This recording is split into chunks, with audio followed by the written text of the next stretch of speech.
প্ৰমোদ বড়ো ডাঙৰীয়াক শান্তিৰ দূত, সমন্বয়ৰ দূত, ঐক্যতাৰ দূত, প্ৰগতিৰ দূত হিচাপে গণ্য কৰিছে।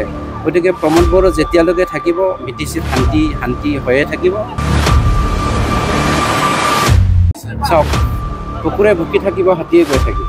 কুকুৰ কুকুৰে হয়, হাতী হাতীয়ে হয়। মই সন্মানীয় আমাৰ পাৰ্টিৰ হাইকমাণ্ড প্ৰমোদ বড়ো ডাঙৰীয়াক ধন্যবাদ জ্ঞাপন কৰিব লাগিব। এখেতে মোৰ ওপৰত যিটো বিশ্বাস ৰাখিছে যে বাওকুংগ্ৰী সমষ্টিত UPPL দল হিচাপে জয়যুক্ত কৰাবলৈ সক্ষম হ'ব বুলি। আৰু আজি সকলো জাতি জনগোষ্ঠীয়ে মাৰবান্ধি ওলাই আহিছে UPPL দললৈ ছাপৰ্ট কৰিবৰ কাৰণে।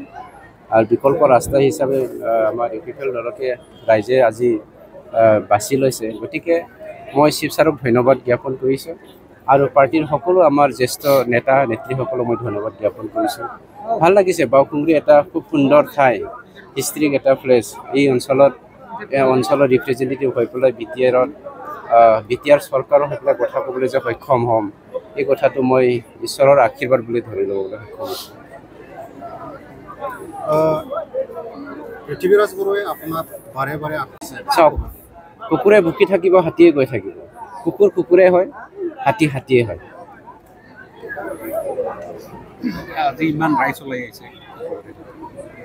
চাওক, আপুনি এটা কথা যদি চিন্তা কৰে, ৩৫ লাখ ভাৰতীয় নাগৰিকে BTCত প্ৰকৃত গণতন্ত্ৰটো বিচাৰি আহিছিল। গণতন্ত্ৰ প্ৰতিষ্ঠাই হোৱা নাছিল। ১৭ বছৰে যিটো কালা অধ্যায় হৈছিল, সেই কালা অধ্যায়ত বসবাস কৰি পেলাই নৰকত যন্ত্ৰণাৰ ভোগা নিচিনা মানুহে অনুভৱ কৰিছিল। আজি আমাৰ সন্মানীয় প্ৰমোদ বড়ো ডাঙৰীয়াৰ নেতৃত্বত UPPL চৰকাৰৰ দিনত যে মানুহে গণতন্ত্ৰটো দেখিবলৈ সক্ষম হ'ল, পূৰ্ণিমাৰ জোনাক ৰাতিটো দেখিবলৈ সক্ষম হ'ল, সেই জোনাকৰ ৰাতিত মানুহে মানুহৰ চকুতি কথা ক'বলৈ সক্ষম হ'ল। ইয়াতকৈ ডাঙৰ বস্তু আৰু বিচাৰি পৃথিৱীত ক'তো নাপায়। আৰু যাক আমি আজিৰ দিনত সকলো জাতি জনগোষ্ঠীয়ে সন্মানীয় শ্ৰী প্ৰমোদ বড়ো ডাঙৰীয়াক শান্তিৰ দূত, সমন্বয়ৰ দূত, ঐক্যতাৰ দূত, প্ৰগতিৰ দূত হিচাপে গণ্য কৰিছে। গতিকে প্ৰমোদ বড়ো যেতিয়ালৈকে থাকিব BTCত শান্তি হৈয়ে থাকিব, সমন্বয় গঢ়িয়ে থাকিবলৈ সক্ষম হ'ম।